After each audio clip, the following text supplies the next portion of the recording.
Hello, good morning, everyone.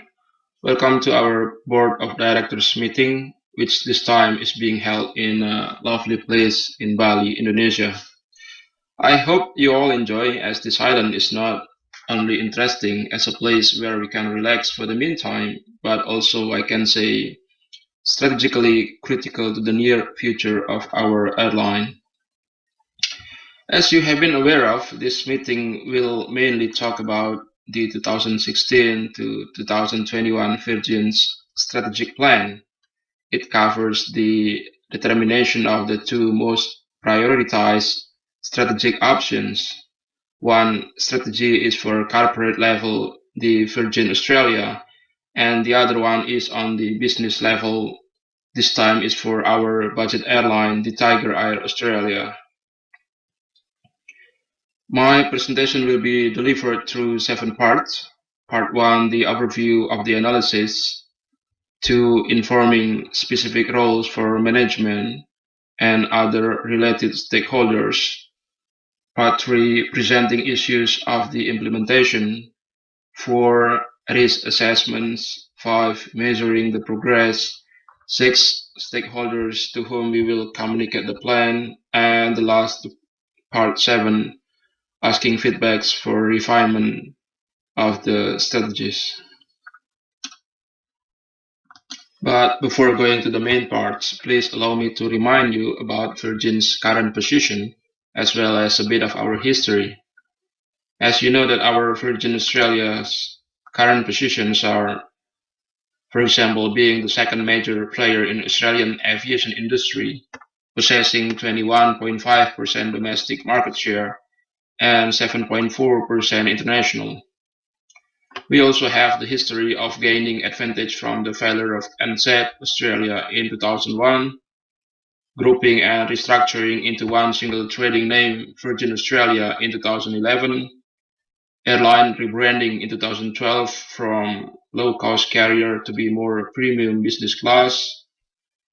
The last one, the acquisition of low-cost carrier Tiger Air in 2013, which has established the clear direction for us for the Virgin's long-term branding, Virgin for the full services and Tiger Air for the budget services.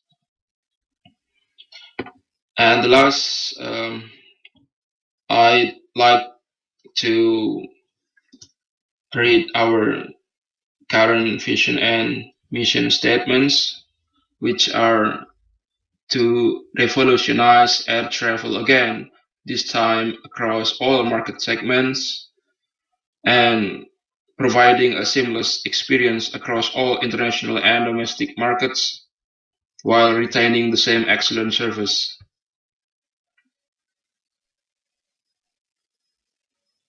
Besides, let me inform you that in the planning we have involved some sources of expert for advices. They're not only our internal stakeholders, but also the external stakeholders, such as Australian federal and state government, as well as the aviation authorities as the regulation bodies. And we have also involved major suppliers like Boeing Australia, Airbus, and Cooperative Research Center for Future Farm Industries, which with the last we deal a lot with the SAF projects or the Sustainable Aviation Fuel projects. All right, now let me start from the first part, the overview of the analysis. This part consists of some analysis which we have done both to the overall aviation industry and to the business itself. Here we use PESTEDG trends, PESTEDG trends in analyzing the macro environment and Porter's 5 forces for the micro environment of the external analysis. PESTED stands for political, economic, social, technological, ecological, demographic, and global. Is actually analyzing trends of socio-economic, socio-demographic, etc., which will likely be impacting our industry. I'm not going to mention the whole content of this analysis, but only some of the trends which will most likely impact the industry. I've got a few examples of those for you. Example number one, from political, we have the awareness that our government puts more attention to national security nowadays, especially anticipating threats coming from terrorism. Dealing with this, there is a big chance for the industry to be more strictly regulated in order to ensure the security and safety even for the whole country. Next, example number two from economic trends. Volatile world oil prices will contribute to revenue volatility, as oil prices are a key cost variable for airlines. Prices for air travel can increase when fuel costs are high, as airlines commonly pass on these costs to consumers to remain profitable, of course. Then example number three is still from economic. This economic trend is decreasing tendency of the Australian dollar value. In general, it will be a great season for overseas travelers to visit Australia, as it is going to be cheaper for traveling to Australia.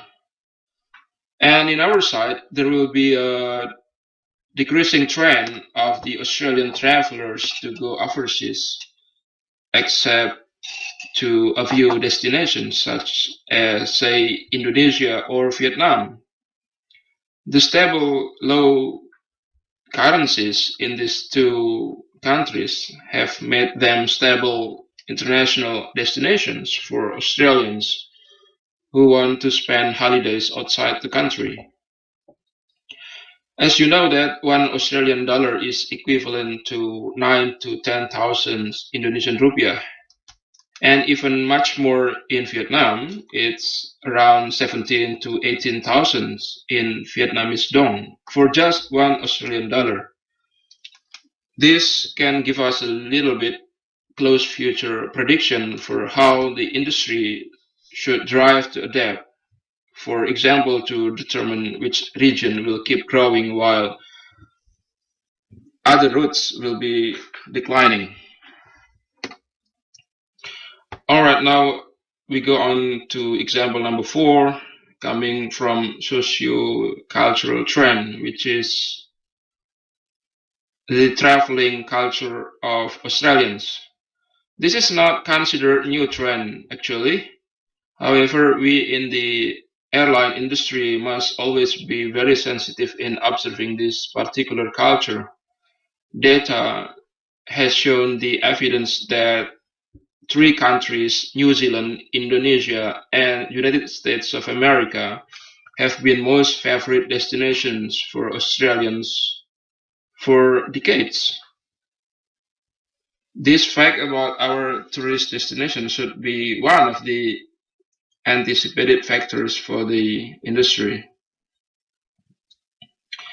And for real, let me give you a clue before I continue, that New Zealand and Indonesia will be the two countries, which would become the two most possible key points for the future of the company as a whole.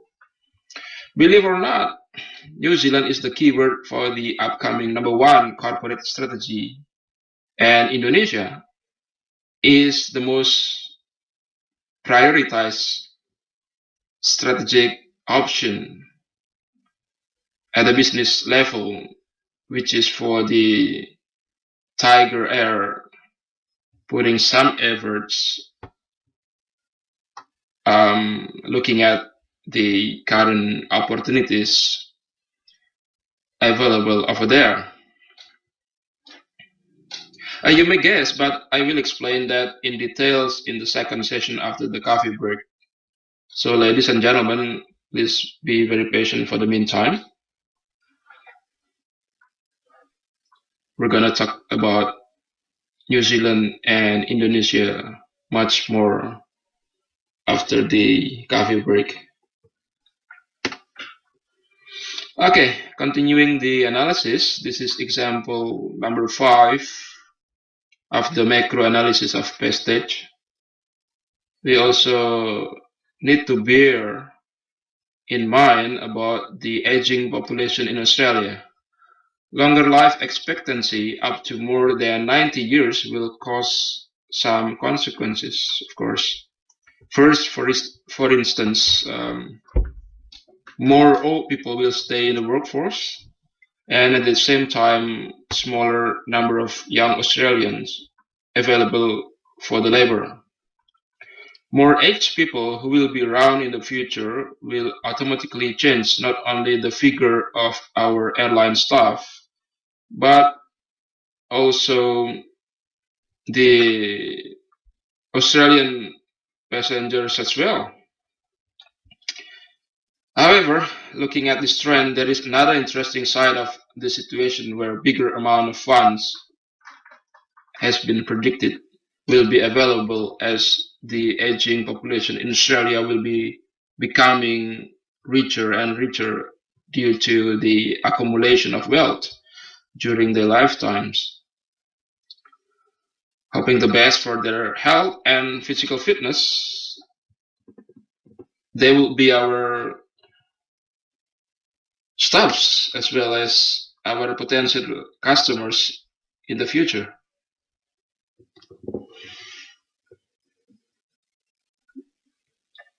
Okay, I think these are some of the macro trends which will likely impact the industry in the near future. Deep analysis and critical consideration are, of course, required to further identify how they will uh, really give implication to the overall aviation industry in Australia. And that's it. I think that's all for the macro analysis. Now we'll continue to the micro analysis of the external environment.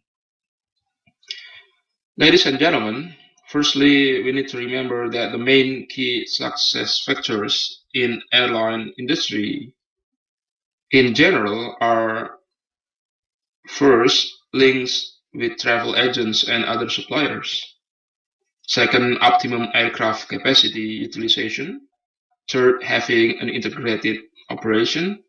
Fourth, ability to expand and curtail aircraft capacity rapidly. Fifth, economies of scale. And the last, number 6, access to the latest and most efficient technology. And as I mentioned to you before, here we use Porter's 5 forces to determine the attractiveness of the industry. 5 forces analysis is designed to explain why certain industries are more profitable than others. Porter states that by using these 5 forces, consistent differences in industry profitability could be explained. Industry profitability will be very high and therefore attractive if 1. The threat of new entrants, 2. The power of suppliers, 3. The power of buyers, 4. The power of substitutes, and 5. The industry rivalry are all low. So the industry profitability will be very high and attractive if all the factors which I mentioned just now are all low. The analysis say that this particular airline industry in Australia is considered unattractive as 3 out of 5 forces are found to be low in power. First of the 5 forces is about the barrier to new entrants.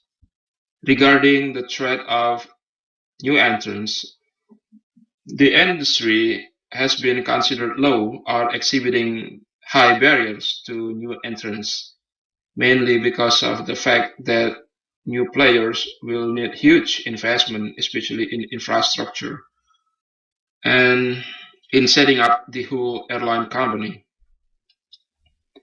This would certainly be difficult, especially for the inexperienced group of investors. So, from this particular force, the industry is not attractive. Second force, which is suppliers. From the analysis of the three main suppliers, maintenance service providers, catering, and turbine fuel, it is understood that the overall impression to suppliers' bargaining power can be considered low or seeing the industry attractive, or in other words, in this specific domain, promising high profitability. Next, the bargaining power of buyers. The bargaining power of buyers in the airline industry is high because passengers have various options to select across classes and other airline services. Or we may also say that this industry is not attractive. There are many service providers that offer services which increase the buyer's purchasing power. Then forces number 4 is the substitute. As far as the power of substitute is concerned, it can be said low because air traveling mode is the fastest and most convenient way for long distances, especially for people who live or travel in a wide regional continent like Australia. Air travel in Australia is often a necessity, I would say, given the vast size of the country and the low density of its population. Air travel is also the best option for Australians to travel overseas, who are in fact living in a remote big island from anywhere else. So from this factor, the airline industry in Australia is considered attractive. Last is the rivalry within the industry. It is very tough so that airline companies, especially the two major ones here, the Virgin and Qantas, are suffering from loss in their operations. Therefore, the intensity of industry rivalry can be said high or seen unattractive. Finally, because 3 out of 5 forces show that the industry is unattractive, therefore the conclusion is that the industry is not attractive or doesn't promise high profitability for the players. And that is all for the Porter's 5 forces. But I still have to go on with another external analysis of the industry micro environment, which are the legislation and regulation and the analysis of the competition within the industry. Let me start with the legislation and regulation. Well, all of those which I am going to explain are not something new for us, as they have been around for the last 10 years at least. However, still I have to make everyone remember and anticipate some relevant issues related to those regulation and legislation. First is about the domestic airline ownership. The domestic airlines industry shows high levels of regulation and policy. Domestic airlines are not required to gain approval from the foreign investment. Here, domestic airlines are not required to gain approval from the Foreign Investment Review Board to operate in Australia. However, the federal government regulates the level of foreign ownership for the domestic airlines. Until recently, domestic airlines were only allowed up to 25% individual foreign ownership and 35% total foreign ownership. And for the international airlines, the limit remains at 49% foreign ownership. That's for the regulation and policy within the domestic airline industry. Now I'm going to go to the Second one, which is about the regulation bodies. Here in Australia, there are a number of aviation regulators that rule the operations of airlines to make sure the safety and efficiency of airlines, as well as airport operations, such as Air Services Australia, Civil Aviation Safety Authority, and Aviation and Airports Division of the Department of Infrastructure and Regional Development. So in Australia, we have several different regulatory bodies which maintain the overall industry. The last, which is number 3, is about government subsidy and grant. Airline industry, as you know, do not receive any direct assistance in the form of subsidies or grants anymore from the government. However, the policy taken by the federal government and state governments to promote tourism in Australia have already boosted demand for domestic air travel, both from domestic tourists as well as international tourists traveling in Australia. In addition, the level of government regulation in regards to foreign ownership assists domestic investors in maintaining control over domestic airlines. However, these regulations have eased over the past 5 years and are likely to ease further in the future as the industry becomes more globalized. Those are some of the things. Ladies and gentlemen, that is the issues for legislation and regulation. If you have anything to add, I will invite those inputs later on at the final part of this presentation. So now I'll continue to the analysis of the competition.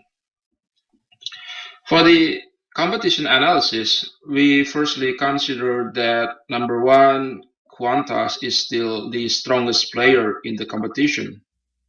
However, Qantas has its strengths and competitive advantages as well as some weaknesses.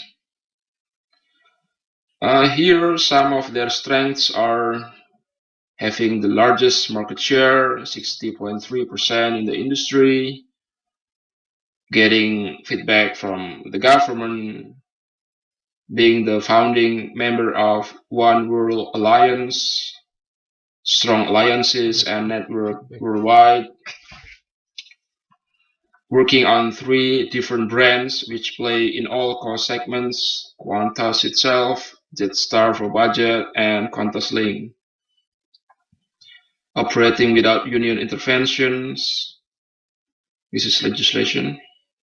Being the best performed airline among major players in domestic airline industry, having passion and supportive shareholders during difficult period. Safety has been well known for the brand. Starting the research and development of biofuel with a cooperation with Shell. And Qantas is also an Australian leading airline for punctuality according to B3. So we need to remember those strengths. Whilst the Qantas is having some weaknesses, as I said. For instance, number 1, experiencing fierce industrial action which was resulting in the grounding of Qantas fleet in 2011. Another one is having the expansion plan to Asia abandoned, then shifted to refocusing to Australian market,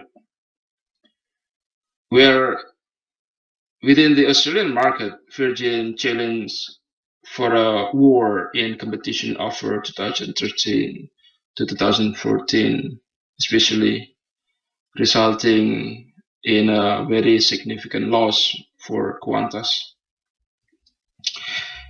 Next, one of the weaknesses is they have poor human resource and industrial relation management. They are also losing market share during the past 5 years. And they have been the lowest performed airline among the major players in Australian international airline industry. They are operating some high-cost aircrafts due to fuel consumption and heavy maintenance in international fleet. And the last is probably having huge number of management and non-operational permanent employees, which cost them a lot. In addition to their strengths and weaknesses, Qantas, as the largest competitor within the industry, has 3 corporate strategic objectives, which we have to anticipate as well. They are, number 1, continue to reduce costs in Qantas International and Qantas Domestic, while lifting service to new levels. Number 2, realize the substantial value that exists across the Jetstar group of airlines, with its extensive presence in the world's fastest growing aviation markets. And number 3, keep investing and innovating with Qantas Loyalty, which continues to offer major profitable growth opportunities. So by examining Qantas' profile above, a conclusion can be drawn up that in the next competition, this airline will still dominate very significantly. All right. After analyzing specifically Qantas in competition within the industry, I'd like to move forward to internal and external competition. First, the internal competition. Here, the majority of the industry's competitions is concentrated between the 2 largest airlines, Qantas and Virgin. The strongest competition in the industry is mostly among the low-cost discount airlines, where competition is mainly based on price, simple fare schemes, and 3, fast turnaround times at the lowest operating cost. So first is not a large determinant of demand. For example, customers are first willing to pay less in exchange for no personal service or fewer services such as free luggage and free in-flight entertainment. After internal, then the external competition. For the external competition, it is stated that substitute modes of transport such as road, rail, or sea can also affect the industry. However, due to Australia's large size and low population density, air travel is almost a necessity. Historically, the extent of Australia's landmass and distance to travel were 2 of the main reasons for the burst of commercial aviation in Australia. Historically, Queensland and Northern Territory Aerial Services 21, or now has become Qantas, was formed in 1920, making it the world's 3rd oldest airline. Competition with other types of transport is generally steady and stems from factors other than price. These include comfort, sightseeing, and fear of flying.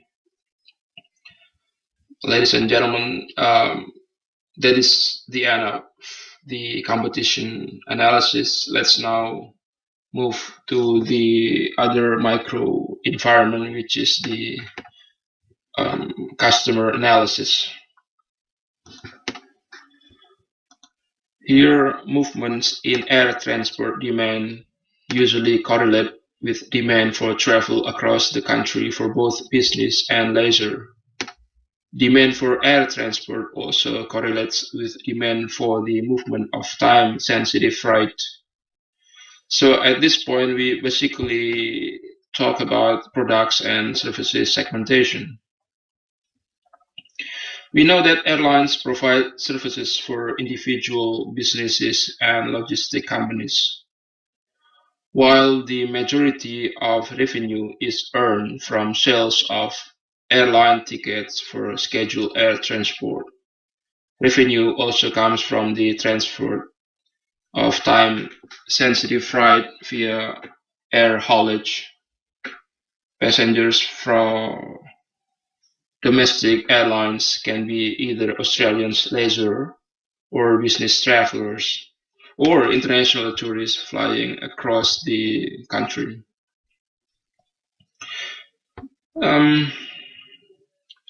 In front of you, looking at the data, our domestic major market segmentation during 2014-2015, the chart shows us that the largest segment, which is 54.6% of the segmentation, is coming from the full fare and business transport, while the second biggest, which is 32.9%, is from the low fare passenger transport.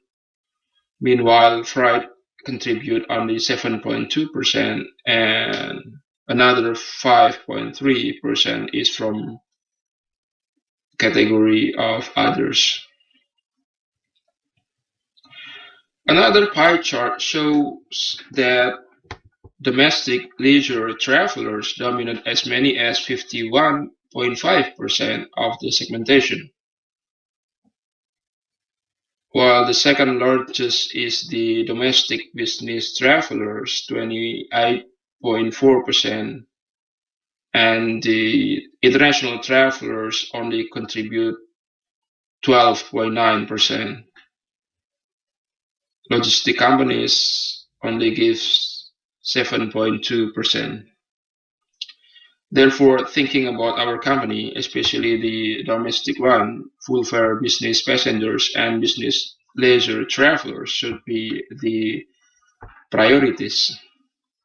Still, we should give attention to logistic and freight as well as international travelers, but of course not so much.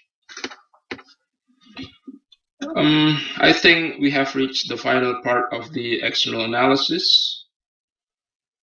Before moving to the internal analysis, please allow me to give a review about first our alliances and second our revised vision and mission. Dealing with competition and serving the best for our customers, Virgin has built several alliances across regions such as Etihad and Virgin Australia Partnership, Virgin Australia and Air New Zealand's Tasman Alliance, the Virgin Australia and Delta Airlines Trans-Pacific Joint Venture, Virgin Australia's Velocity Frequent Flyer Program, and Singapore Airlines KrisFlyer Program and Silk Air, and the last, the Virgin Australia and Virgin Samoan Government Joint Venture. I need to remind you that this mapping of alliances is so important in anticipating the future changes. We have to remember that changing strategic options might also change the schemes which we have signed with certain partners. That's possible. This list, as you can see, has not included the route agreements with some other airlines, for example, route agreements that we have signed with Garuda in Indonesia or with some other airlines in Europe. That's about our alliances. Now we continue to vision and mission. These are our revised business vision and mission.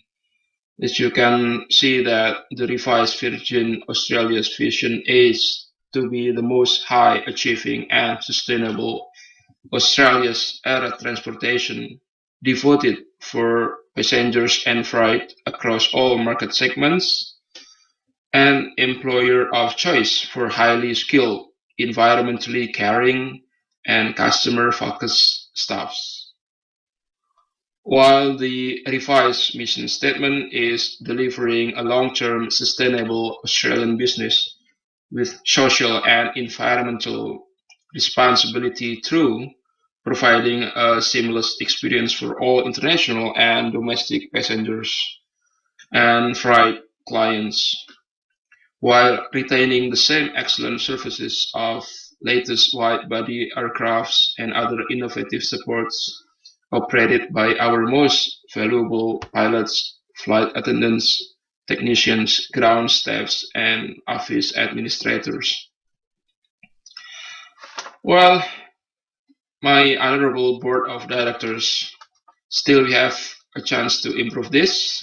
Therefore, I invite you at the end of the presentation to give any feedbacks for the very last and final refinement. So don't worry about this for now. We're gonna open a feedback session afterwards. All right, as I mentioned that the next will be for the overview of airline industry's internal analysis. In doing the internal analysis, first we use the approach which is called the triple bottom line. This method includes financial analysis of the industry, environmental analysis, and social. So the three bottom lines are financial, environmental, and social. Financial bottom line of Virgin are strong in its domestic airline industry but weak in international segment, suffering from the continuing price war with Qantas, spending much to gain high income, and having 1.3% financial capacity growth. For the environmental bottom line, we have new and fuel-efficient aircraft, 4.8 years in average, sourcing aircraft's fuel from sustainable aviation fuel, soft projects with Airbus and CRC-FFI, and the last for this environmental bottom line, we're also running the so-called Virgin's Fly Carbon Neutral program. And for our social bottom line, here we have a principle to see people as most valuable assets and always support the employees to reach their potentials. We also have the Game Change program, enhancing job opportunity, and we also have significant corporate social responsibility, as you realize.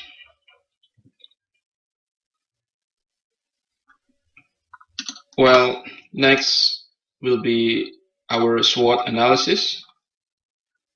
It covers both internal and external environment of the airline. The strengths and weaknesses for the internal factors, as well as assessing external business environment, which are the threats and opportunities. Analyzing the strengths of Virgin, here we have got some of the facts that Virgin has been being a well-established and reputable airline, having a highly experienced CEO, alliances with Air New Zealand, Delta, Etihad, and Singapore Airlines, Having a budget structure that allows passengers to pay for additional requirements, for instance, in-flight meals. Thus, the airline does not need to get income from such components. Completing the integration of acquired airline SkyWest into Virgin Australia during 2014, introduction of wide-body aircraft Airbus A330 aircraft to the fleet, and the last rank probably being an employer of choice. While the Virgin weaknesses are that Virgin Australia is still perceived as a low-cost airline which targets price-oriented consumers. The second weakness is experiencing a big loss in previous financial year,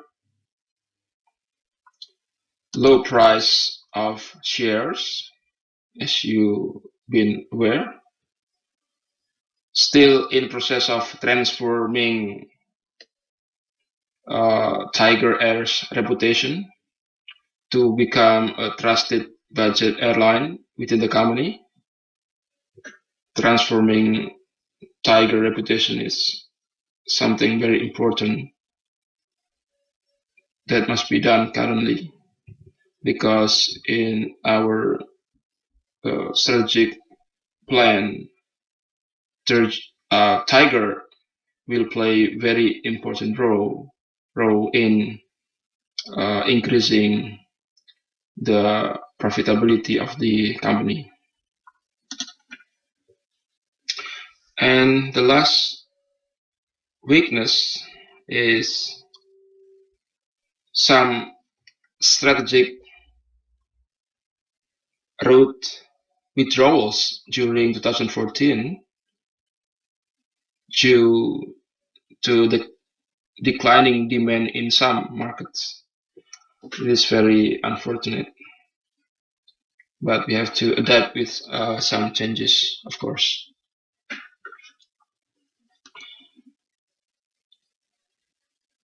Still, in our SWOT analysis, from the external environment, we have seen the opportunities. For examples, number one, as soon as Tiger Air is fully integrated to the business structure and culture and can improve its quality service, this low-cost fleet will be a new source of profit.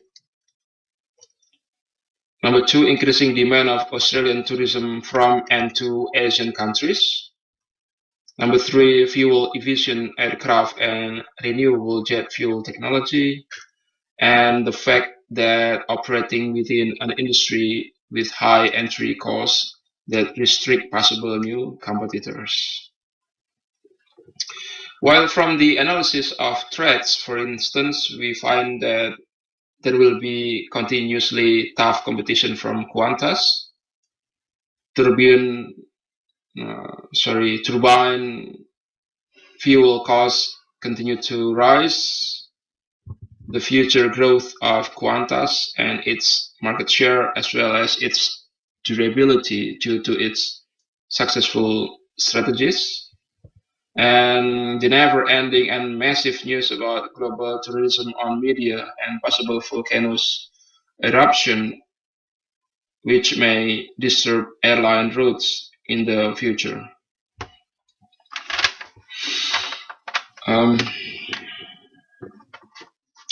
Well, after that SWOT analysis, I will explain a little bit about the value chain of our business. So this is the value chain analysis of the Virgin Australia. In this analysis, there are two classifications of business activities. First is the primary activity, and the second is the support activity. From the primary activity, Virgin has one major primary activity, which is operation. Here from Virgin's operation, we have got the finding, for instance, that Virgin has gained recognition as the Australia's domestic business airline of the year 2013 at the at the Roy Morgan Customer Satisfaction Awards. The airline has a strong commitment to provide customers with exceptional services, so they will always experience the most pleasant possible both in flight and on the ground experiences. It has seamless flight networking system and been enhanced by the introduction of the wide-body Airbus A330 aircraft to the fleet. This has set a new standard in our intercontinental travel in the industry. The operation has two key differentiators: innovation and enablement of the people to take care customer service to the next level. From Virgin support activities, we have three: human resource, technology development, and procurement. From human resources management, we know that there is an ongoing effort to be the employer of choice with high retention rates, and to show a social responsibility by establishing education and training center, which at the same time runs as an internal source of human resources supply from pilots, flight attendants, and technicians. From technology development, we have been aware of that in Virgin case, technology plays critical roles in booking system, aircraft maintenance toward the age and fuel efficiency of the fleet, inventing and producing the renewable jet fuel for future sustainability, and providing excellent experience to passengers and customer relation services. And the last, coming from procurement, one of the descriptions is due to Virgin's international alliance, the airline doesn't have to carry passengers coming from overseas by its own aircraft to enter the Australian domestic flights. Instead, Virgin simply receive and carry transferring passengers for short haul routes. It's been noted that there is an increased passenger traffic on domestic and short haul international routes by 10.2% through bilateral alliance agreements and the implementation of the subrasonic booking system. Well, ladies and gentlemen, I think we have to postpone another half of the presentation of the coffee break. So we will have 15 minutes to enjoy some fresh air outside and natural light as well. Later on, I will soon continue to three things: the analysis of our current strategies, Virgin's competitive advantage, and the company's sustainability. And after that, I'm going to speak further about the business strategic goals and the strategic options. So thank you, everyone. I will see you soon after the coffee break.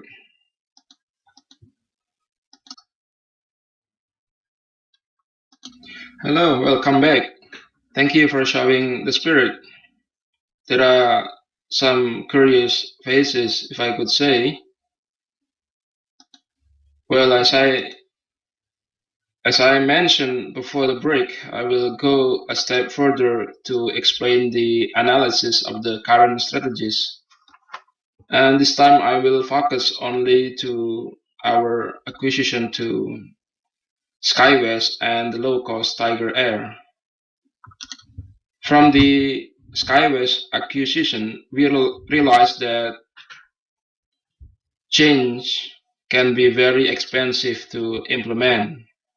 I'm sure that you all agree that the story was the takeover of the SkyWest Airlines in Western Australia was resisted owing to the cost and poor financial performance of Virgin at the time.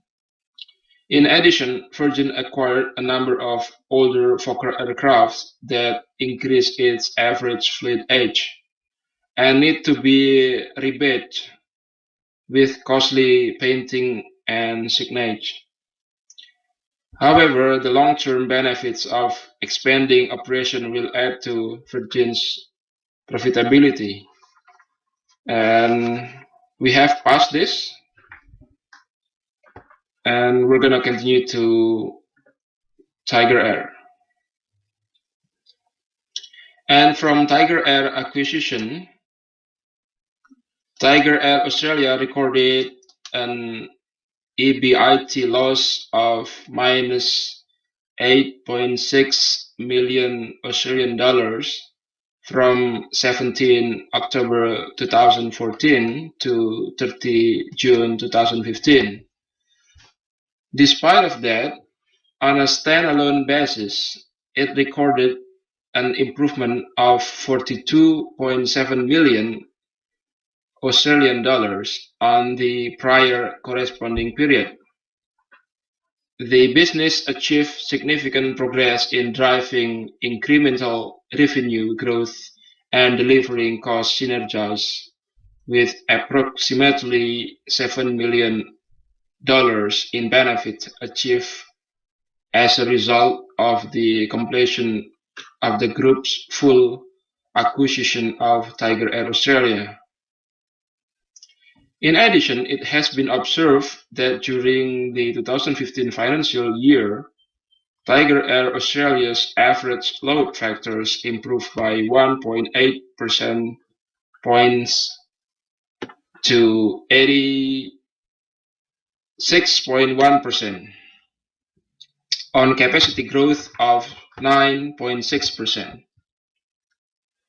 The business introduced a number of initiatives to improve the customer experience while streamlining costs, including check-in kiosks at major airports and an iPad-based mobile app that makes the check-in and boarding process more efficient, while enabling additional revenue opportunities.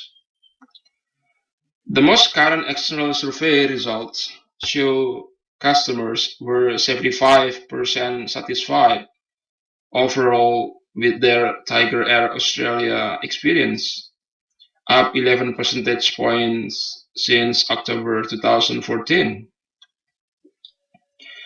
Tiger Air Australia delivered a significant improvement in on-time performance, with average departures on-time performance increasing by more than 6 percentage points during 2015 financial year, finishing the year with 89% of flights on time in June and outperforming its major competitor in 5 of the first 6 months of the 2015 calendar year. Shortly, the strategic option to acquire Tiger Air has shown its effectiveness in terms of performance improvement and profit generating after the acquisition was undertaken. And in general, acquisition can be currently considered a good corporate strategy for Virgin Australia. In other words, I would say that we have been on the right track and ready for even more heavy steps and targets. But before talking what steps and targets, I will quickly give you a bit of knowledge about our competitive advantage. Competitive advantage is basically coming from the selected core competencies and capabilities of the business. And based on both external and internal consciousness, one or more of them are chosen. During the analysis, we have realized that our airline has at least 5 core competencies and capabilities, which are: number 1, acquisition management. Virgin Australia has a wonderful history of successfully acquiring or managing the acquisition of other airlines, either the grounded or the active one, such as the last to SkyWest and Tiger. Um, the second competency or capability is Virgin has been an employer of choice. Here, Virgin values its employees very highly and has become the expert in human resource performance management, including training and development for pilots, flight attendants, and aircraft engineers. Number three is innovation and technology. Virgin is very ambitious in undertaking the research and development project in the area of renewable jet fuel and fuel-efficient technology. In addition, Virgin has also developed its sophisticated website, mobile, and self-service capability, providing the platform for growth in online interaction with customers. Capability number four is Virgin's customer service. Virgin has massively enhanced the products with particular focus on lounge, in-flight entertainment, and catering. The tools our people require to deliver a seamless end-to-end customer experience, as well as special program to inspire all team members across the company to deliver exceptional services, including disruption management. And the last, number five, one of the competencies and capabilities of Virgin Airline is partnering and networking. Here, Virgin has been seen as an airline which bases itself in strong and wide partnering and networking both in the industry and social communities. And we have come into a conclusion that our competitive advantage, the most significant one, is the acquisition management for business expansion. It sounds strange for most of you, but this is what we think as one of the most critical competencies and capabilities that our company has. So the acquisition management for business expansion has been the most significant competitive advantage for the company for nowadays.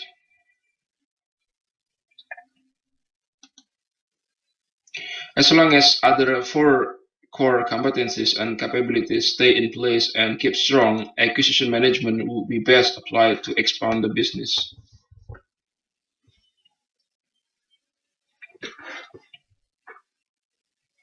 Discussing the acquisition management, the essential part of that is actually our capability to handle a big change within the system. And therefore, we have to optimize this by putting the capability in a far broader sense. Apparently, this has guided us to one of the recommended strategic options, the merger.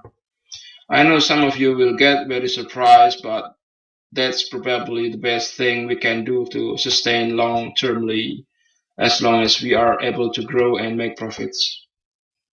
I'm going to elaborate that idea later on the final part of the presentation.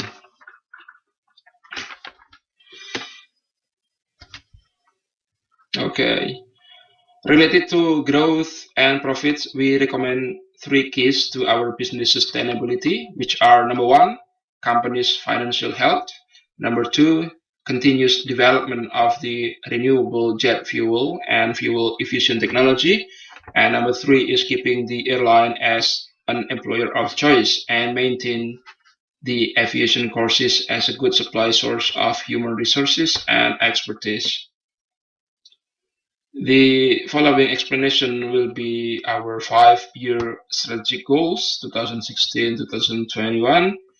This consists of the business strategic goals as well as the performance measures. Some of our 5-year strategic goals, 2016-2021, are number one, to have 3.5% growth by 2021. This is measured by market share percentage.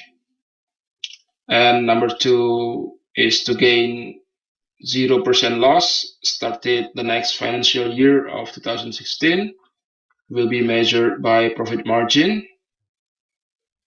And goal number three is to experience 0% employee redundancy and 10% turnover during 2016 to 2021. It is measured by employee retention rates.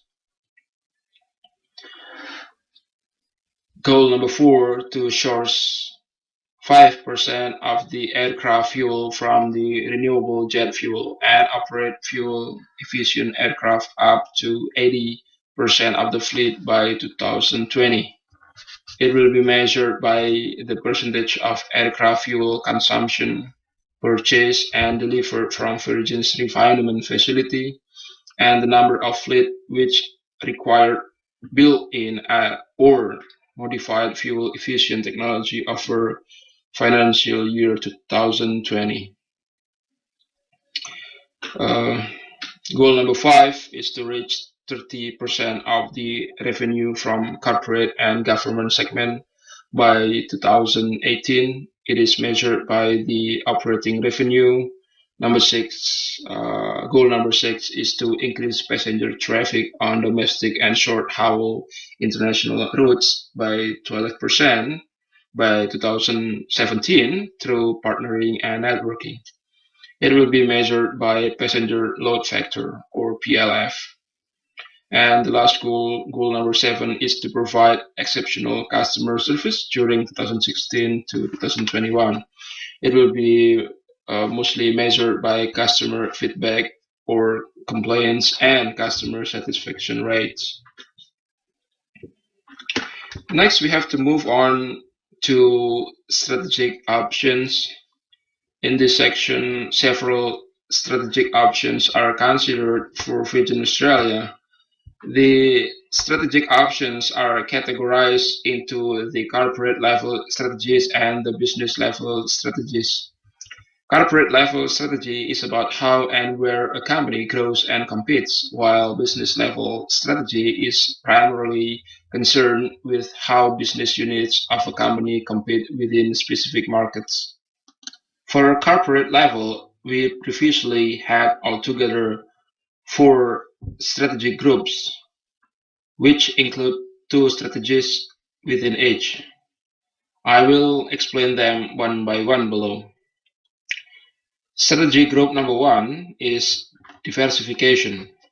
2 possible diversification strategies can be formulated in order to expand Virgin's operations by adding new services to the existing business. The first is a concentric diversification to establish Virgin's flying school or college. And the second is conglomerate diversification, which is to build Virgin's hotels in New Zealand and Indonesia. Strategy group number 2 is merger and acquisition. The history of Australian aviation industry has been full of this type of corporate level strategy stories. Some fail, but some work out very well.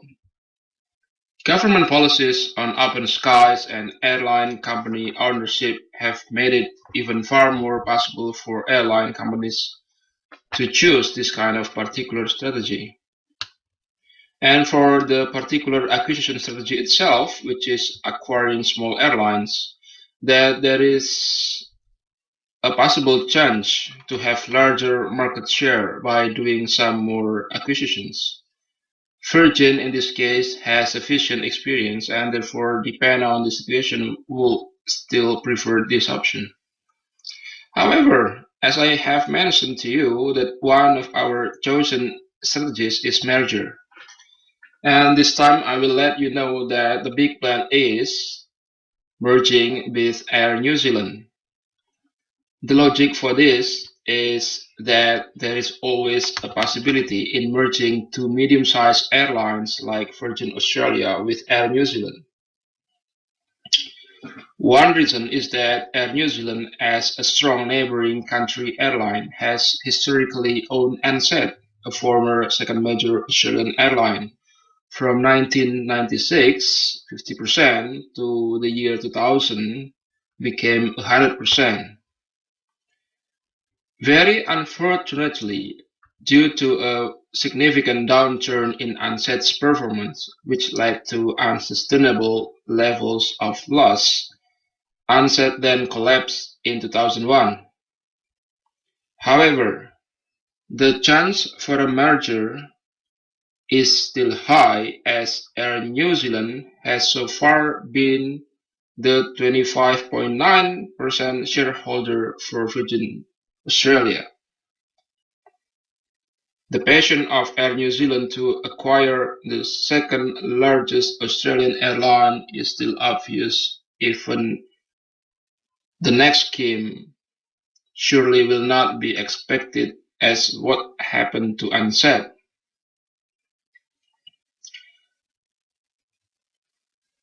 Another reason is that Virgin is in a good position of having an opportunity to communicate a merger with Air New Zealand to form a bigger company.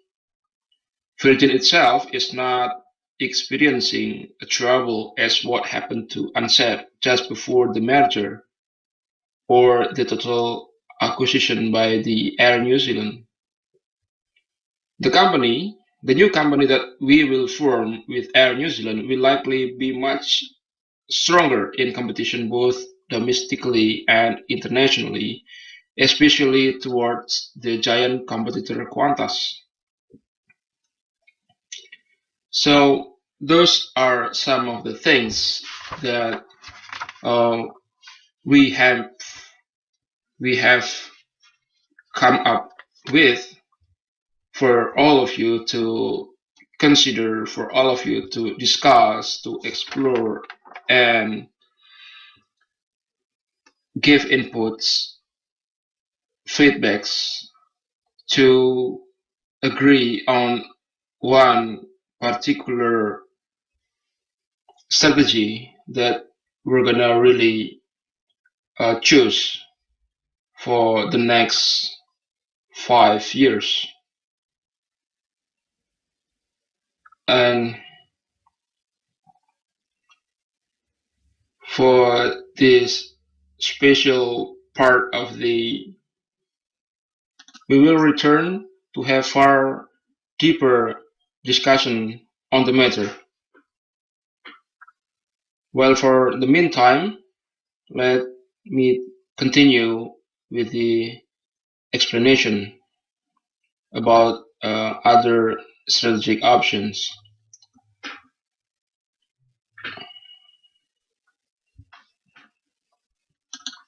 Well, the next is the strategic option group number 3, which is integration. Vertical integration, which is considered backward, and a horizontal integration are suggested. The backward vertical integration is about owning a sustainable aviation fuel company.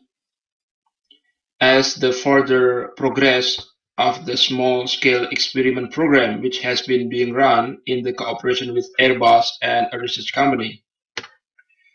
The horizontal integration is franchising the business. So within integration, there are two: vertical integration and horizontal integration. For the vertical integration, once again, I mentioned to you that it is suggested that in the future we're gonna have a company focusing on sustainable aviation fuel production.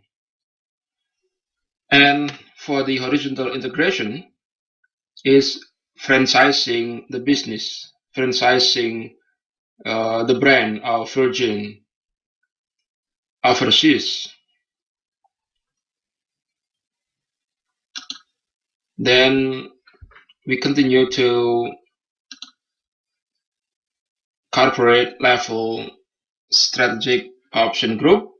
Number 4, which is turnaround and retrenchment strategy. These two strategies are used when a company doesn't perform very well. The main goals are to bring the company back to an acceptable level of survival and profitability, and to reduce the size of company's operations. Both strategies are recommended for Virgin Australia to consider. For turnaround, we have simplifying the fleet. Here is the replacement of wide-body aircrafts with smaller ones, and gradually changing into only one type of aircrafts in the fleet. For retrenchment, it's actually a recommendation for employee redundancies. It should assess and target redundancies for management and non-operational full-time positions. Okay, those 8 strategic options are for the corporate level. Then now we go on to the business level, which is related to our budget airline, the Tiger Air Australia.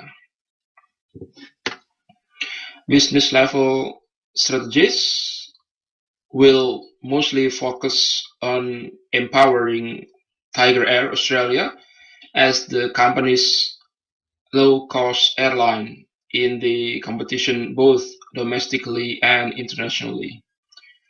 This consideration is based on the fact that during 2014-2015, Tiger Air has significantly improved its performance seen from the numbers of passengers carrying more than 3 million. The number of customer complaints has also decreased following up the criticism as being the worst airline of the year in terms of complaint handling.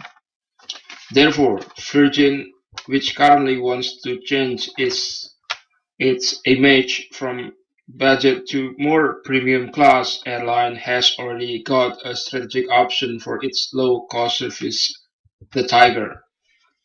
Tiger can achieve a competitive advantage over its rivals, such as Jetstar and AirAsia, through 2 recommended business level strategies, which are categorized as cost advantage and differentiation.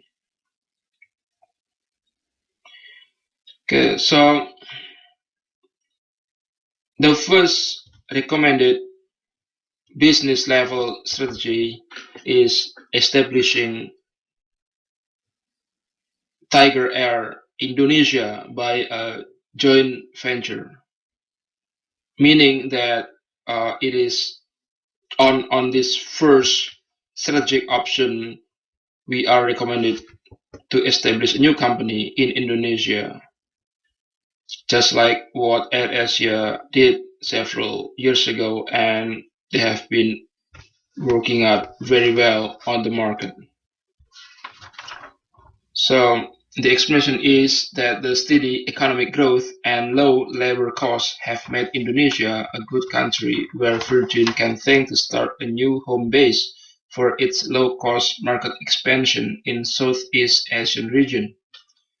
By a joint venture with Indonesian local company, Virgin can establish a new subsidiary, the Tiger Air Indonesia, in order to have a stronger competitive capacity towards AirAsia Indonesia and Jetstar growing domination in budget class. To win the market in Australia-Indonesia routes, Tiger Air must be based in Indonesia, otherwise Australian high labor costs will be the obstacle, and the keep going stronger AirAsia will leave nothing for its competitors. The next recommended strategic option for business level is sending Tiger Air for Southeast Asian routes. For the explanation is that the improving performance of Tiger Air in domestic low-cost market during 2014-2015 has shown its readiness for a bigger mission. Increasing competition in budget flights should be responded by sending Tiger Air overseas, not only to New Zealand, our first major international destination, but also to Indonesia, our second major international destination, especially to Bali as Virgin's only base point in this country. Beyond this point, Virgin will no longer be assigned for low-cost flights. It will play more for premium business class, and Tiger Air's role in international low-cost flights should be significantly pushed up to the highest degree that we can reach. A more strict class distinction will be established: Virgin International for full services and Tiger Air International for the budget one. And we're gonna stop giving assignment for Virgin to fly to South Asian region,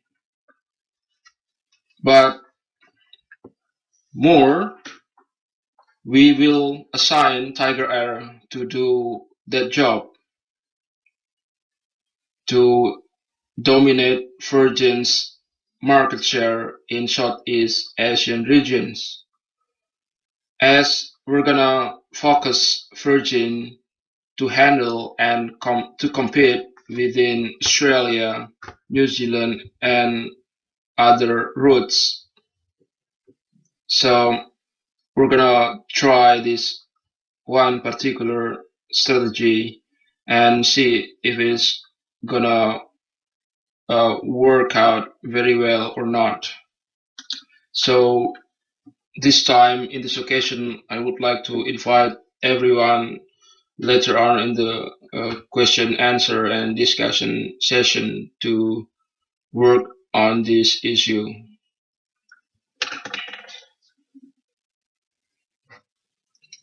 So for business level strategies which are prepared for Tiger Air, we have two options here.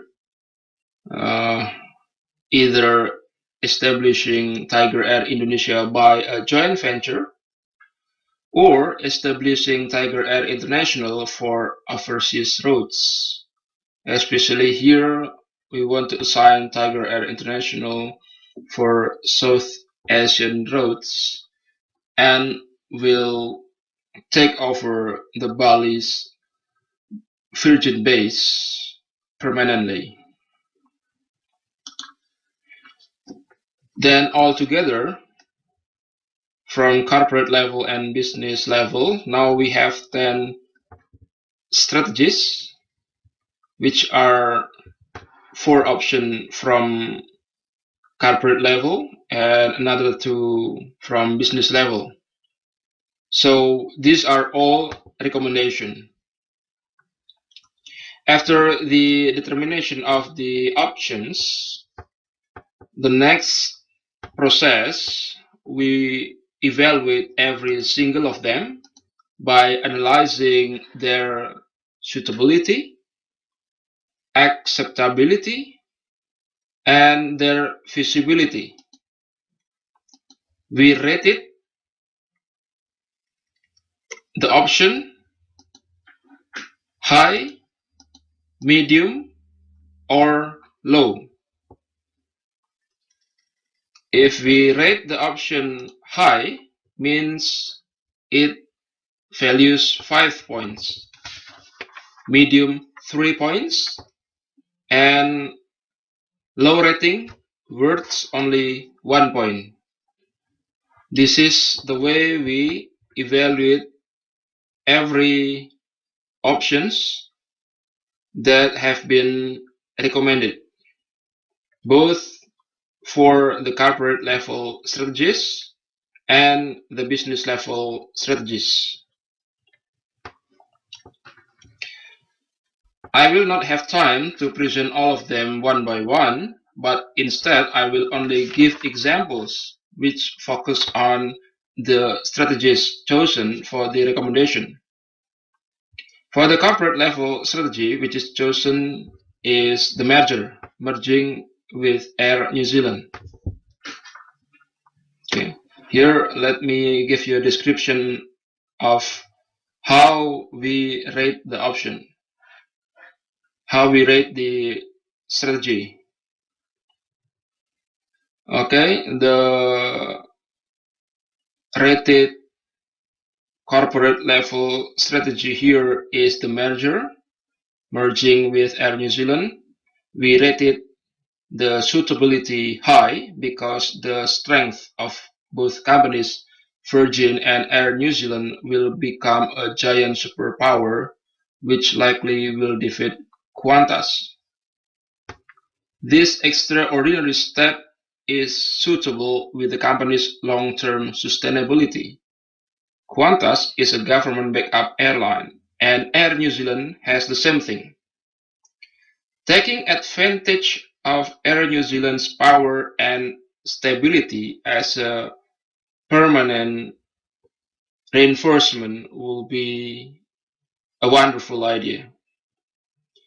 Both airlines are now in a fit and healthy condition, which is ideal for a merger, rather than being one acquired by another when face a difficult situation. We go on to its acceptability. We rated the acceptability also high. The explanation is the loyal shareholders will like the idea as they are basically loyal risk takers. For them, being healthy and growing would mean prosperity. At the beginning of the merger, unstable dynamic due to changes should be anticipated, of course. However, as soon as the company reconsolidates, the new company will be shining in the market and its share price will increase. The third is the feasibility. We also rated the feasibility of merging with Air New Zealand high. It is feasible as both are major players in airline industry. The two companies are based in neighboring regions and have similar social background, as well as the business cultures. Air New Zealand has the experience of fully owning an Australian second major player airline, which was Ansett, and considers that a very meaningful lesson in its history. Yes, it was. Whilst Virgin also has experience in buying some other airlines, such as SkyWest and Tiger Air. However, thinking about a merger, it will be a very long, uneasy process, and preparation for both companies as it is related to many aspects of the company's operation and its various stakeholders. I don't say it's easy, but I don't say I will not it is impossible.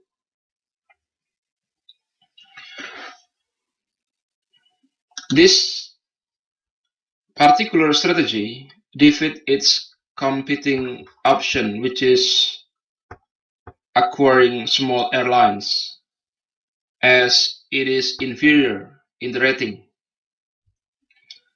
The rating for acquisition has its suitability medium, its acceptability is low, and the feasibility is medium. I will try to explain you about how we rate this. The suitability for acquiring small airlines is rated medium.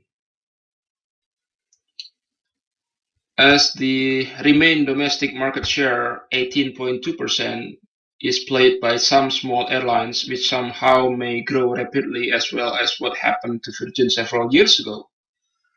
Due to some triggers and catalysts in the industry environment, even a small competitor may become very dangerous and fast dominating. Therefore, acquisition of small airline competitors should always be one of the top priorities for Virgin. Every chance has to be used to acquire small airlines in Australia, unite them under Virgin's flag, or it may be the future threat for the company. However, due to its small percentage of the remaining market share and the insignificance of the small airlines, the suitability for this can't be rated high. We can see this from the major players within the industry and the market shares. So nowadays, in the industry, we only have two major players, which are Qantas and Virgin, and the rest are no longer considered significance within the industry. So we rated the suitability for acquisition medium. Next, the acceptability. The acceptability for the acquisition is low because shareholders will not accept the strategy if it doesn't match with company's strategic objectives. A useless, even a risky acquisition will be assumed, for instance, when Virgin has to pay a lot of debts for aging and underperformed fleet. Acceptability in this option will much depend on an accurate judgment on risks and benefits of the acquisition. However, the current company situation will not allow such option to be undertaken, as Virgin has already eaten SkyWest and acquired Tiger Air for low-cost carrier. Virgin has now been assumed to already have everything a big airline can steadily grow. For the feasibility of acquisition was rated medium because it is actually highly feasible, as companies which are likely to be the targets for Virgin's acquisition are airlines. That means Virgin is already familiar to the business and has sufficient expertise on the sector. The feasibility for this strategy is perceived to be medium, for a reason that Virgin has adequate experience dealing with successful acquisition upon other airlines during its history. But the options for the acquisition do not longer widely available, especially in the domestic industry. Therefore, acquiring small airline as a strategic option is not chosen or then eliminated. For the business level option, as I have mentioned, we only have two, which are either establishing Tiger Air Indonesia by a joint venture or establishing Tiger Air International for the Southeast Asian routes. Now we're gonna show you how we rate this particular business level strategy, which is recommended. For Tiger Air International going Southeast Asian routes, the suitability is rated high for a reason that the current fleet of Tiger Air is considered ready for an international assignment. After being bought by Virgin, Tiger Air has been giving services for domestic routes only. As Virgin has experienced a loss for its international arm, a serious attention should be given to the idea of replacing Virgin fleet with Tiger Air. That should be done in order to compete in the market which nowadays is changing cost into low cost battle in Southeast Asia, especially route to Indonesia as the second major destination for Virgin after destination to New Zealand. We rate its acceptability for sending Tiger Air to Southeast Asian routes high, as this option is basically optimizing the newly acquired Tiger Air competitive advantage as a budget airline. Virgin will also get maximized in premium business class. Secondly, the strategy offers a good solution for ongoing loss, which Virgin has been experiencing in its international routes, as it is associated with solution than a marketing trial. The acceptability for the strategy is considered high. Shareholders will easily understand and support the logic. Next, its feasibility is rated high because, like mentioned above, the nowadays competition in Southeast Asia is a battle among budget carriers, mainly played by Jetstar and AirAsia, if discussing Indonesia as the main point for Australian airlines. Therefore, Virgin has already had the budget airline Tiger Air. The company should be able to use this competence as good as possible. It is highly feasible also because the full-service Virgin International will be concentrated more to New Zealand, the first major country destination, and other Pacific routes. This option will take only few months for any administration and technical preparation.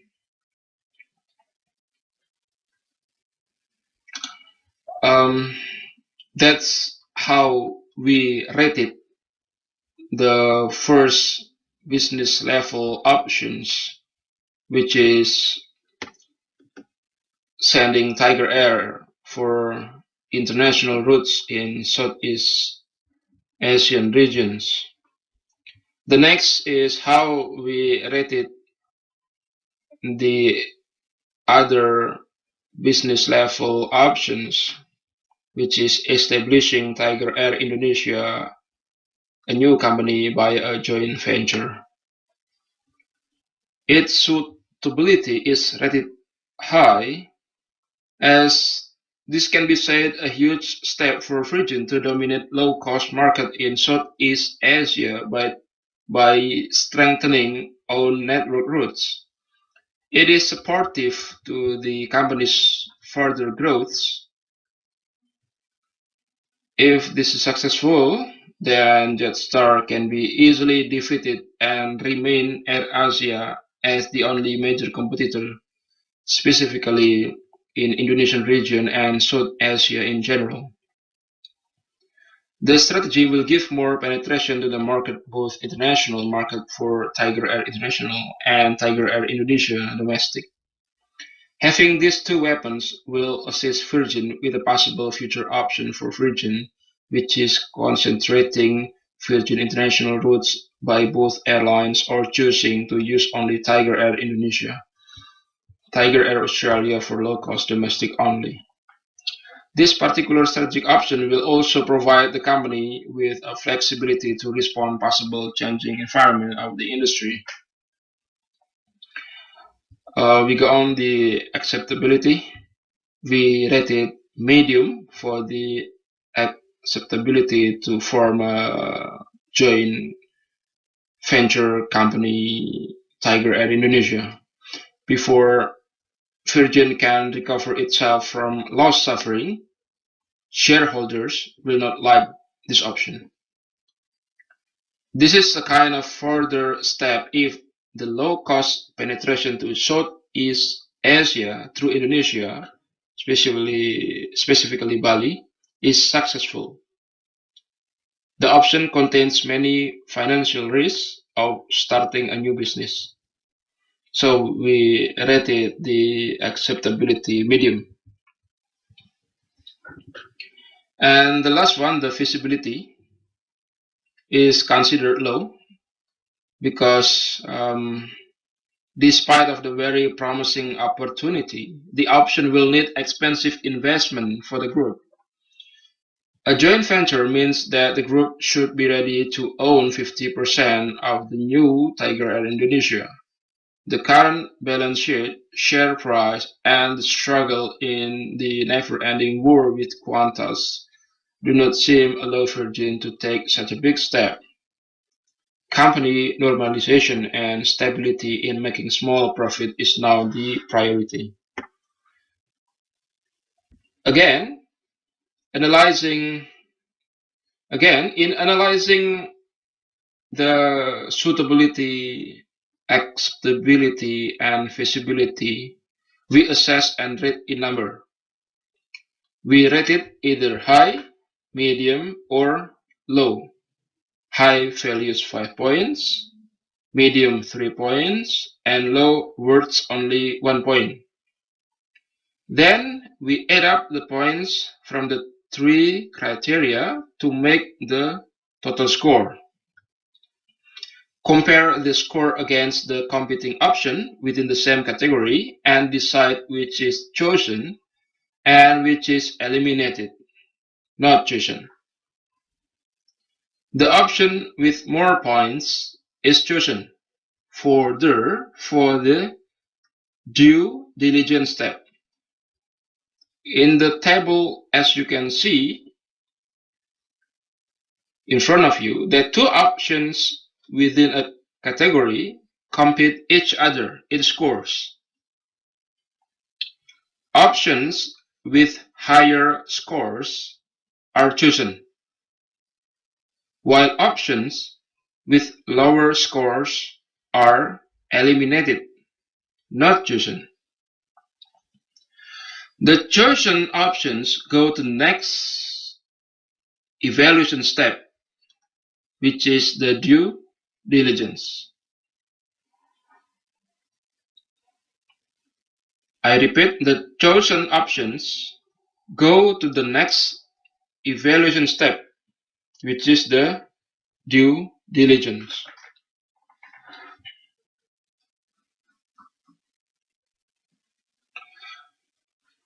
The due diligence are applied to the chosen strategies.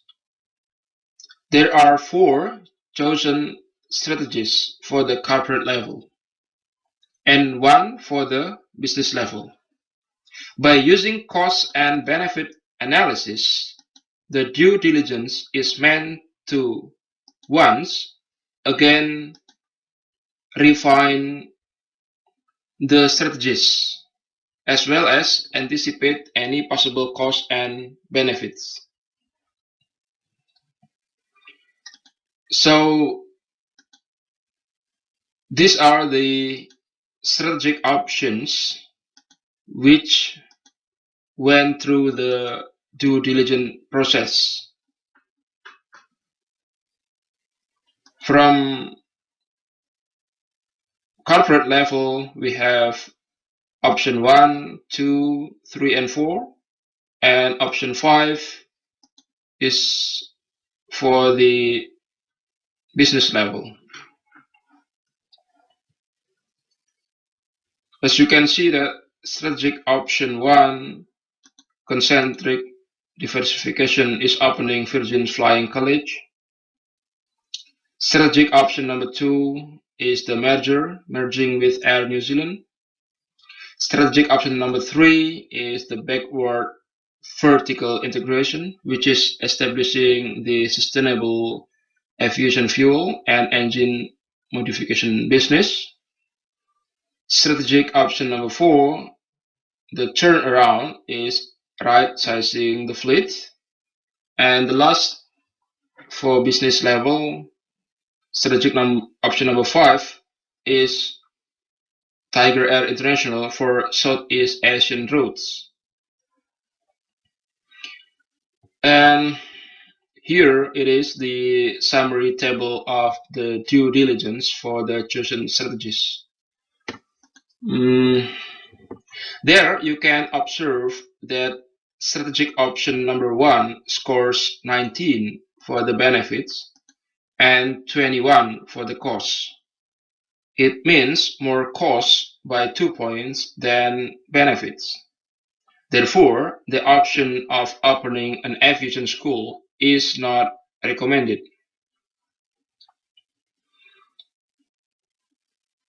While strategic option number 2 scores 23 for benefits and only 15 points for costs. It has plus 8 points for benefits than costs. Therefore, the merger with Air New Zealand is highly recommended. For strategic option number 3, which is establishing sustainable aviation fuel and business in fuel efficient technology, as this option has more cost than benefits by 3 points, so this option is not recommended. For strategic option number 4, it has the same number of benefit and costs, so this is considered to be recommended. And the last strategy, which is for business level, assigning Tiger Air International for Southeast Asian routes, is a highly recommended option because it has plus 7 points more for benefits than the predicted costs. Then finally, the very final recommended strategies are the merger, here merging with Air New Zealand for corporate level strategy, and assigning Tiger Air International for Southeast Asian routes for the business level. Therefore, those options are prepared for further action planning and implementation. Ladies and gentlemen, by the way, before going on to the action planning and division of implementation tasks, let me just quickly show you how we assess the 2 recommended options through the CBA, or cost and benefit analysis. This is the corporate level strategy, the merging with Air New Zealand. As you see that we have gathered 5 predicted major benefits and costs for each.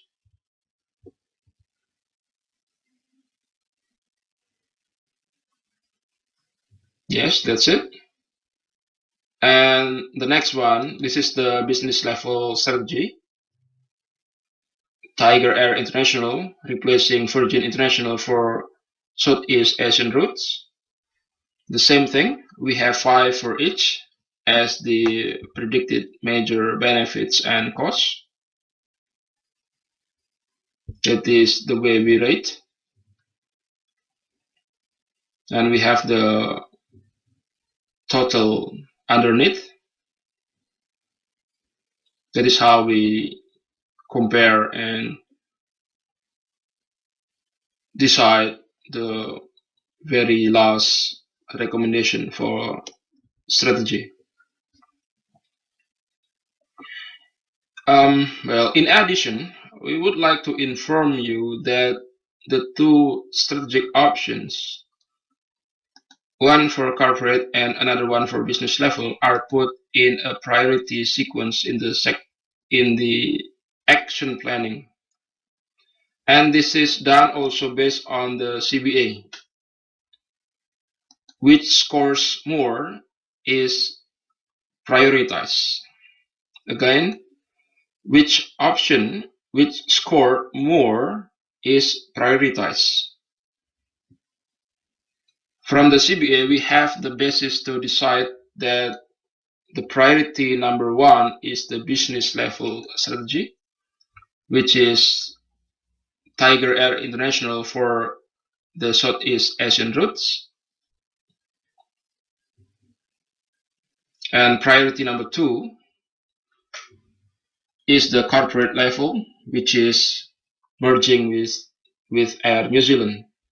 So what we think is putting the two in sequence.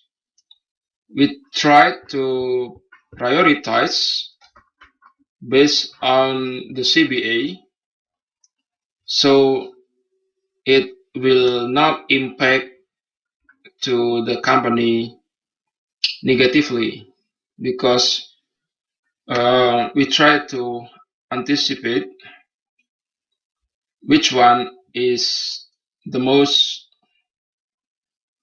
feasible to be done before the other one. All right.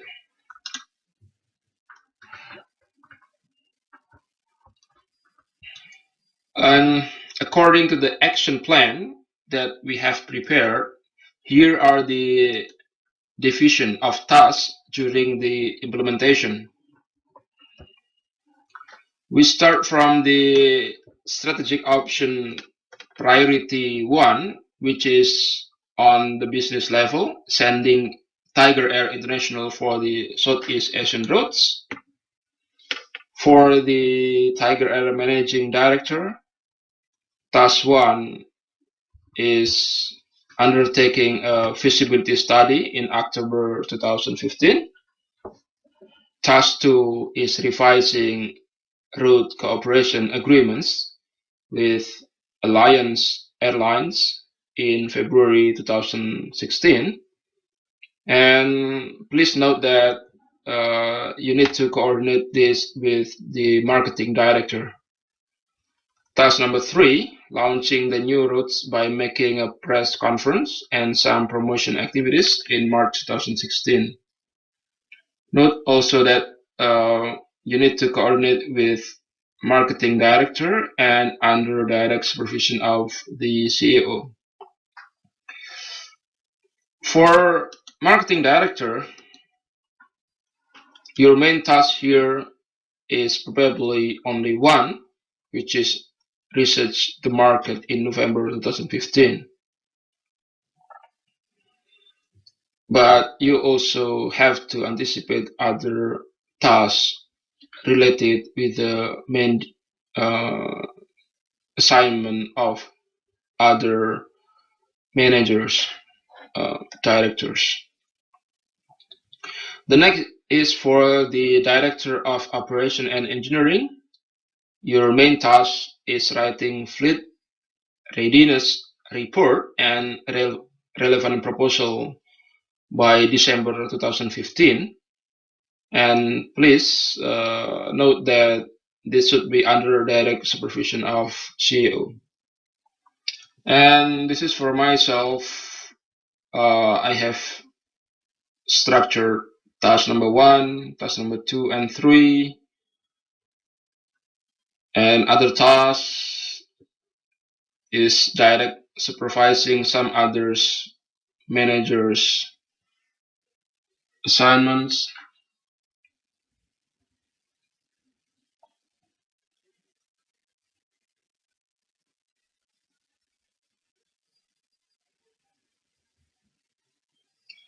For operation and engineering directors, please give an attention that you need to fulfill the approved fleet and aircraft requirements by February 2016. This is important. And next, for human resource director, the main task is preparing all human resource related matters in February 2016. And for the marketing director, coordinating with the Indonesian aviation and airport authorities, especially in Denpasar, Bali, in March 2016. And please note that this should be done under my direct supervision. So come to me, we're gonna figure this out together. Let's go on to strategic option priority 2, which is in corporate level, the merger with Air New Zealand. And I have prepared for myself as the CEO, task number 1, preparing merger proposal in April 2016. Task 2, arranging board of directors and top management meetings. Task 3, maintain intensive contacts with New Zealand in July to September 2016. Then establishing a MTF, this is Merger Task Force, and undertake formal meeting with Air New Zealand in September 2016. Other tasks will probably to undertake technical assistance and direct supervision. And here we have planned to hire a professional change practitioner, means external consultant. And this change practitioner or our external consultant will have the task for undertaking feasibility study in June 2016, and that is all for the main task for the external consultant. Any other input will be welcome after this presentation. Especially I need feedbacks and your suggestion how to deal with this external consultant, because this is important.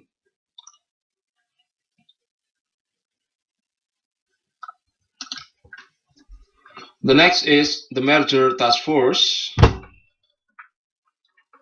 Task 1 is signing memorandum of understanding and contract draft for a merger with Air New Zealand in October 2016.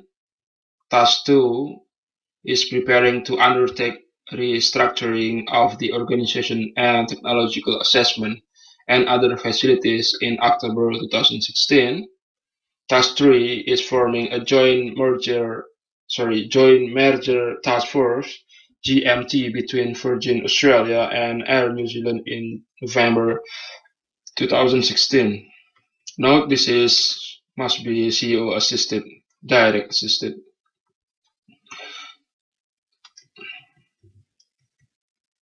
Task number 4 is gathering the employees and presenting the current company's decision to have merger with New Zealand company in November 2016. This will also be led directly by the CEO. And talking about joint task force, here you are the tasks. I have prepared 1, 2, 3, 4 tasks altogether for the joint task force. This joint task force means that we, Virgin Australia and Air New Zealand, have gathered and worked together in a team within the joint task force. It is different from the previous that I mentioned, the MTF, which is more internal Virgin team before we uh, establish the joint task force.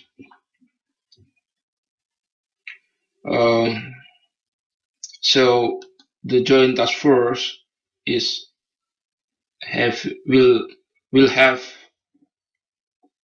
task number one, inventing and agreeing upon a new company trading name and logo in January 2017.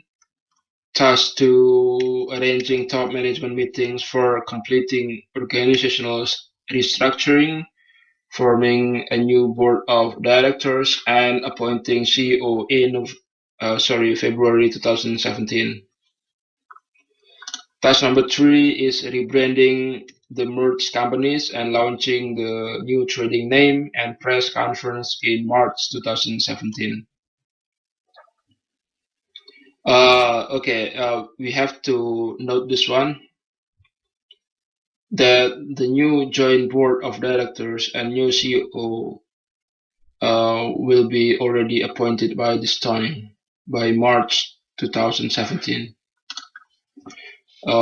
Task number four is recruiting new employees and new management position in March 2017 if required.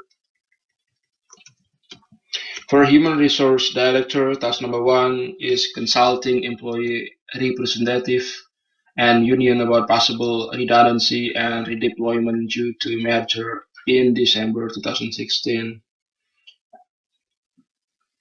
Task two is offering establishment or resettlement package or allowance for employees assigned outside home country in January 2017. And task three is undertaking redundancies and redeployments to new position or new workplace in January 2017. For all managers or department heads, the task will be conducting departmental meetings with all staffs in December 2016, and this will be MTF assisted. For the finance and legal director, the task is seeking corporate legal advice in February 2017. This will be GMT assisted work.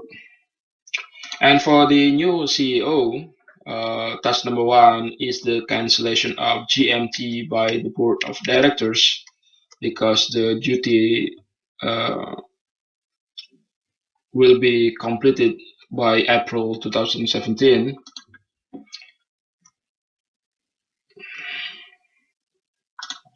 And the other task is undertaking intermediate and final monitoring and evaluation.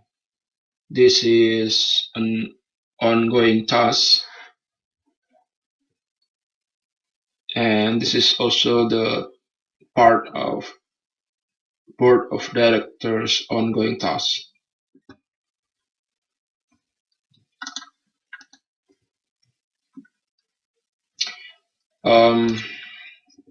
Next part is discussing major issues to be faced in implementation. For Tiger Air, for going internationally to South Asian routes, issue number one is about agreement revision about routes with Alliance Airlines. Issue number two is about salary and wage adjustments due to staff duty changes. And issue number three, that we should anticipate dealing with Tiger Air go to Southeast Asian routes, is administrative requirements to open a new base in Indonesia, Denpasar, Bali, which is to take over Virgin International base there in Igusti Ngurah Rai International Airport. Next, the major issues to be faced in implementation of the merger with Air New Zealand are Issue number 1 is about rebranding the merged company. Issue number 2 is about restructuring the organization. And issue number 3 is about redeployment and redundancies of the companies.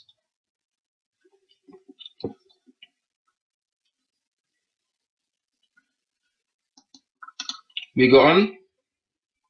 Next is about the risk assessment. For the strategic option priority 1, the Tiger Air going international and open a new base in Bali to penetrate budget market in Southeast Asia, we have 3 major risks, which are: risk number 1 is the broken ties with Alliance Airlines in Southeast Asian region. Risk number 2 is change position and salary structure couldn't be accepted by the employees. And risk number 3,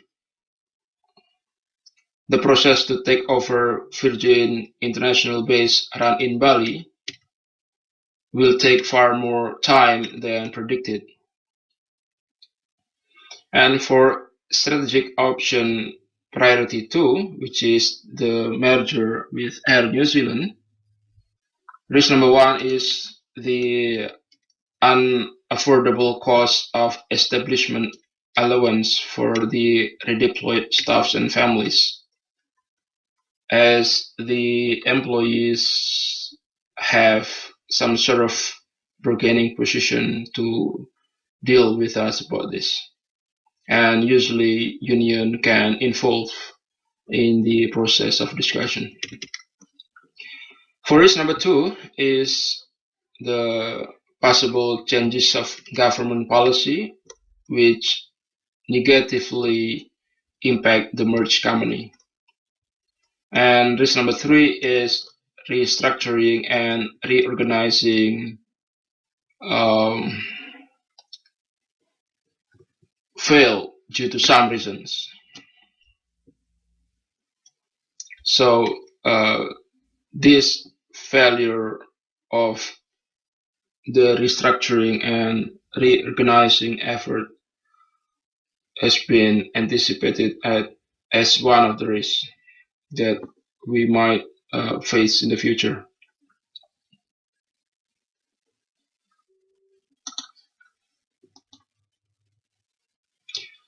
And then we go on. This is about to finish.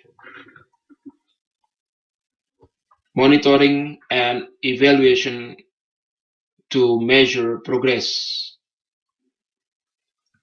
Here, for example, to the option for merging the company with Air New Zealand,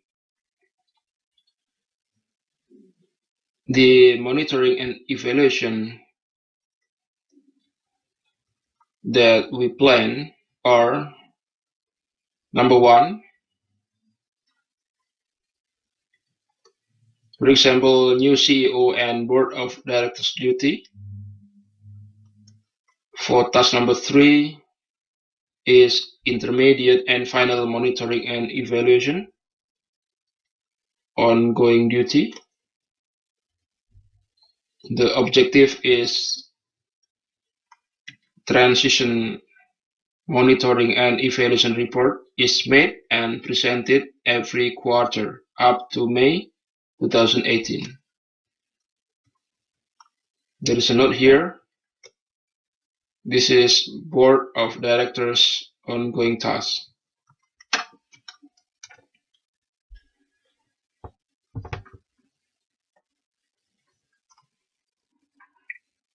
Number 2 is focusing on every particular objective of the top management task. For example, task number 4, which is establishing a merger task force and undertaking formal meetings with Air New Zealand in September 2016. Here, the objective is MTF formed by Virgin Australia and be given a special duty to handle the merger preparation.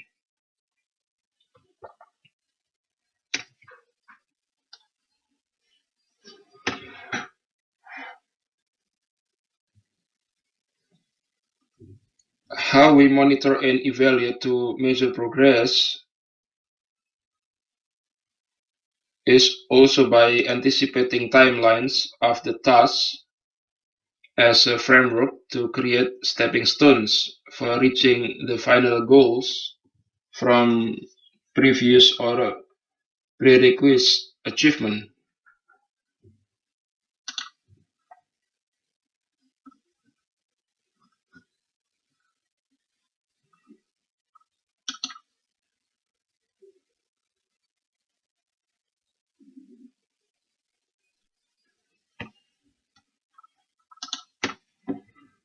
So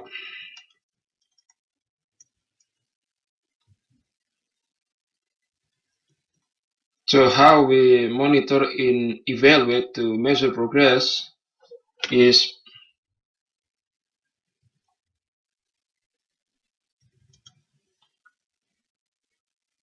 by anticipating timelines of the task as a framework to create stepping stones for reaching the final goals from previous or prerequisite achievement, by focusing on every particular objective of the top management task,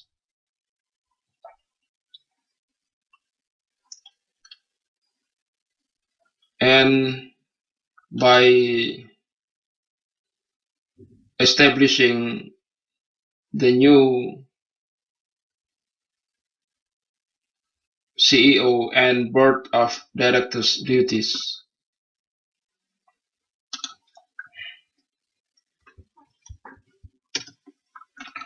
Well, we go on to the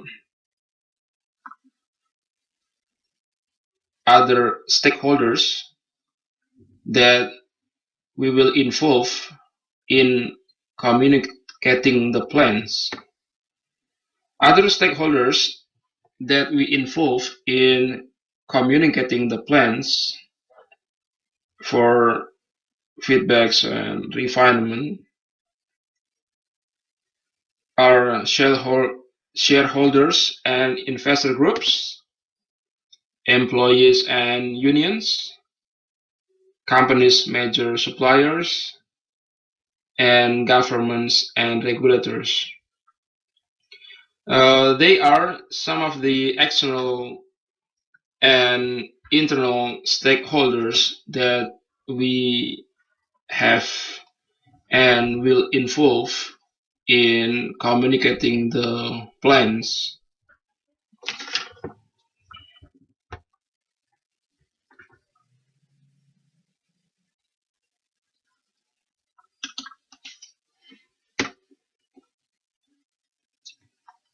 And as I have mentioned several times during my presentation, that we are open for any feedback for the good of this planning. We have to revise, refine, and finally agree upon one established strategic plan for the 2016-2021 Virgin strategic plans. So here we're giving a great opportunity for everyone in the board to work on revising and addressing any possible feedbacks to the strategic plan that was proposed by me and Tim. You are also welcome to provide relevant explanation, evidence, and clarification to any concern related to the presented strategic plan. So here again, I'm inviting all stakeholders involved to evaluate and improve the proposed strategic plan. And here is the occasion to let the inputs and feedbacks be expressed and discussed within the time frame, both during this board of director meeting, during our stay in Bali, and the time that we're gonna agree after going back to Australia, sometime after this 1 or 2 weeks, according to the discussion among the board of directors. So we're gonna have another time frame to give opportunity for everyone for any possible feedbacks and input for the refinement of the planning. Because feedbacks are seen as the refinement process in order to reach a valid and reliable strategic plan. So, ladies and gentlemen, I invite everyone to participate. Please give your explanation, any questions, or maybe evidence, clarification, requests, anything that you might come up with. And that's all for my presentation today. And have a lovely discussion after this. And we're gonna have a break before we continue with the session of discussion. Thank you very much. See you after the break.